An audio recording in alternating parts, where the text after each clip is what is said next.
अब के छठ कैसे करब सखी, सैया फसल बाटे अरब सखी। अब के छठ कैसे करब सखी। Music director Hrithik Singh. Meenakshi films recording studio Muzaffarpur.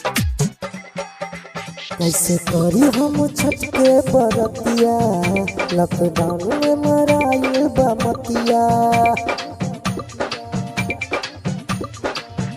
कैसे करी हम छठ के बरतिया, लॉकडाउन में मराइल बा मतिया। कैसे नारियल किनाई, कैसे बहंगी सजाई, कैसे नारियल किनाई, कैसे बहंगी सजाई, कैसे अब पी के परब करब सखी। सैया फसल बाटे अरब सखी, अब के छठ कैसे करब सखी। सैया फसल बाटे अरब सखी, अब के छठ कैसे करब सखी।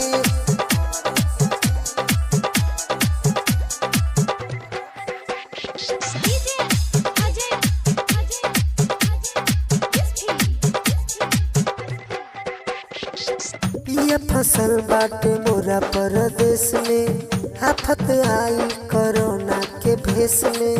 परसतैले बाप नाई देश में, कैसे रही हम बरतिया के रेस में। ये फसल बाटे मोरा परदेश में, आफत आई कोरोना के भेष में। बरसतैले बाप नाई देश में, कैसे रही हम बरतिया के रेस में। कैसे दुखावा सुनाई, कैसे उखावा किनाई, कैसे दुखावा सुनाई, कैसे उखावा किनाई, कैसे मनमा में धीरज धरब सखी। सैया फसल बाटे अरब सखी, अब के छठ कैसे करब सखी। सैया फसल बाटे अरब सखी, अब के छठ कैसे करब सखी। ए सखी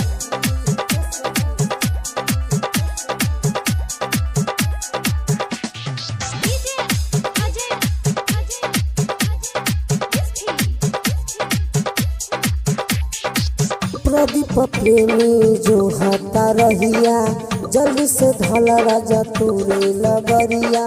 माने न बात अब भरत भोजपुरिया, छठी के गीत गई है संजीत सावरिया।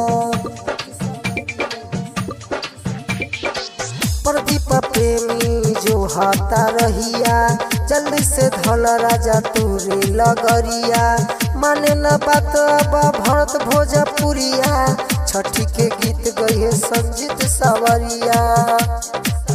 कैसे अरक उठाई, कैसे छठी घाट जाए, कैसे अरक उठाई, कैसे छठी घाट जाए। राउर घिउआ के दिया जरबे कर। सैया फसल बाटे अरब सखी, अब के छठ कैसे करब सखी। सैया फसल बाटे अरब सखी, अब के छठ कैसे करब सखी। कैसे करी हम छठ के बरतिया, लॉकडाउन में मराइल बा मतिया। कैसे नारियल किनाई, कैसे बहंगी सजाई, कैसे अब पी के परब करब सखी।